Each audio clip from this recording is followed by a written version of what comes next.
infinite regress problem.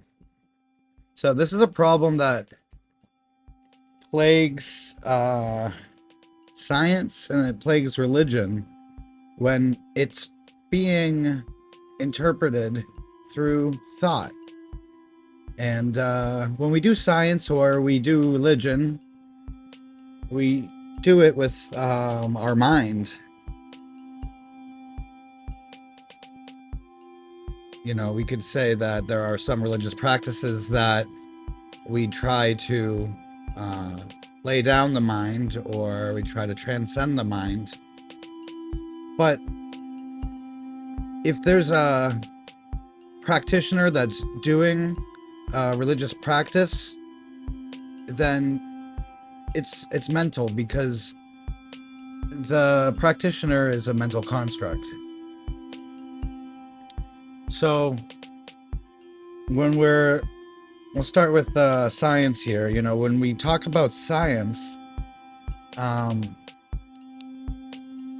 the conditions that are created that give rise to our current universe, it begs the question, what gave rise to those conditions and what gave rise to the conditions before that? Kind of like with the model of the Big Bang, which is just a theory, but the Big Bang is a theory that is used to try to explain the current state of the universe. But what was before the Big Bang? What created the Big Bang? And what was before that? And it keeps whenever you come up with some sort of starting condition, it begs the question of who or what was the cause of that condition. And it's the same thing in religion too. When we think about a god that's a creator, especially if we're thinking about a creator god that's separate from the creation. You know, what created that creator god? So this causes an infinite regress, meaning that when we think in terms of cause and effect, then there is an infinite chain of previous causes. At least that's the way it appears to seem. But this isn't actually the way that it could be, because it doesn't make logical sense. Because when you go, you know, you have to sort of wave your hand at the question at some point, if you're trying to pitch a absolute, you know, explanation. And anytime someone's waving their hand at something, I don't think that that's logical. I think that that's an emotional response. So, an infinite regress is, in my opinion, an artifact of cause and effect type thinking. You know, the way that our mind breaks things up into bits and separates events creates the illusion of the passing of time. And really, when everything is always happening right now, and even if things appear to be changing and in flux, that's an appearance, but it's always appearing right now. However, the appearance may create the illusion that time is passing.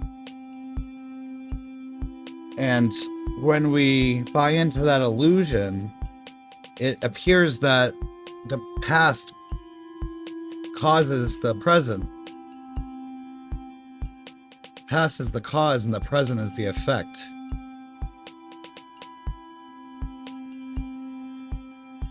And then when we think that way, that's what causes an apparent infinite regress. And we could also we could also take this concept of infinite regress and we can apply it to what the universe is actually made of, right? Because we can say that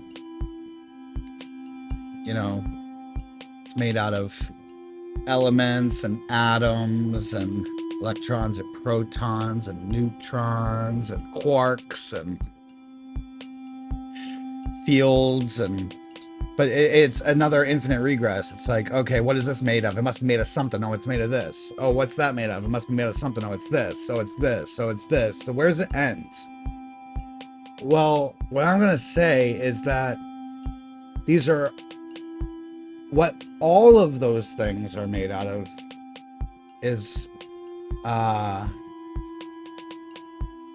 well, what they all have in common is a better way to put it, is that they're all appearances. Okay? So they're all of the same nature. All different levels of reality as an appearance. In that sense, they're all the same nature. And really, what are they all made out of? I mean, inevitably, you kind of have to bite the bullet and say that it's made out of itself. Reality isn't made out of something else. That would mean that reality is made out of something that's not reality, which doesn't make any sense. Essentially, reality is made out of itself. And that's just a way to really kind of think about it, because really, you can't really define its circular definition, but at some point it must be that way. Really, it's that way all the time. Reality is made out of reality. But what is reality? It's reality. And what we're doing is we're getting caught up and we're falling for the illusion of cause and effect in time, and that brings on the illusion that certain appearances are made out of other appearances. But they're all just appearances that are happening right now. And even if the Big Bang is an actual thing that occurred or appeared to occur, it was an appearance that happened right now. Basically what I'm saying is that cause and effect is an illusion. And this also brings us to interpreting the eternal nature of God in a different sort of way, whereas God wasn't created by something, because God didn't create the universe. It's an appearance. And this brings me to pantheism, which is basically saying that the universe and God are the same, and they're identical, and they're the same thing. So basically, if that's the case, then that also resolves the infinite regress issue, because God didn't create something separate from itself. So there wasn't a cause and then an effect. God appears as the universe right now, which is an eternal moment. And then I don't want to pass up the opportunity to also bring up panentheism, which is the idea that God is the universe and is much more than that. So infinite regress is an artifact of cause and effect thinking, or thinking in general, which has a linear sort of progression. So yeah, that'll about do it. If you like this video, then please hit the like button. If you want to see more content like this, then please subscribe. If you know anybody who might like this, then please share it. If you have anything you want to say, then please comment down below. And if you want to get notifications whenever I drop new content, then hit that little bell button.